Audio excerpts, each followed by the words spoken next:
Donald Trump sent his peace negotiators to Berlin for talks so that European politicians would finally take the issue of security and peace negotiations seriously. And that is what happened.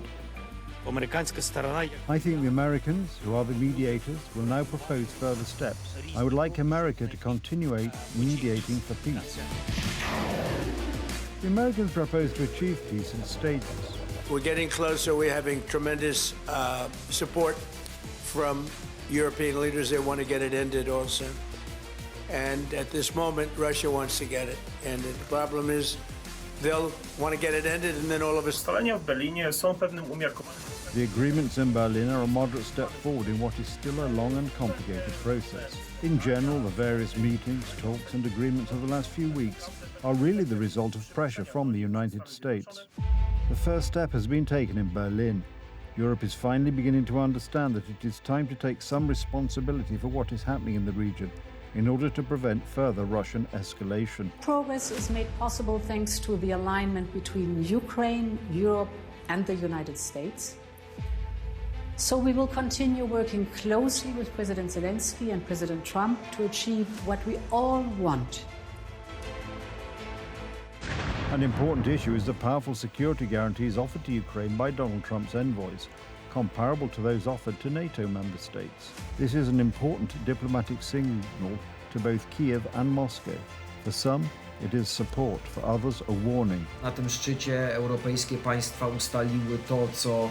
At this summit, European countries agreed on what is in Ukraine's interests. First, 800,000 Ukrainian soldiers would remain in the force. The United States was selected as the main verifier of a possible ceasefire, and there was also talk of international forces.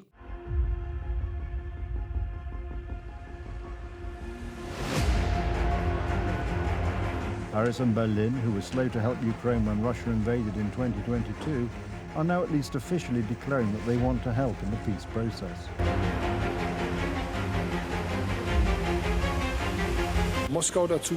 We want to put pressure on Moscow to stop playing for time and cooperate on a ceasefire. We Europeans will put pressure on Russia.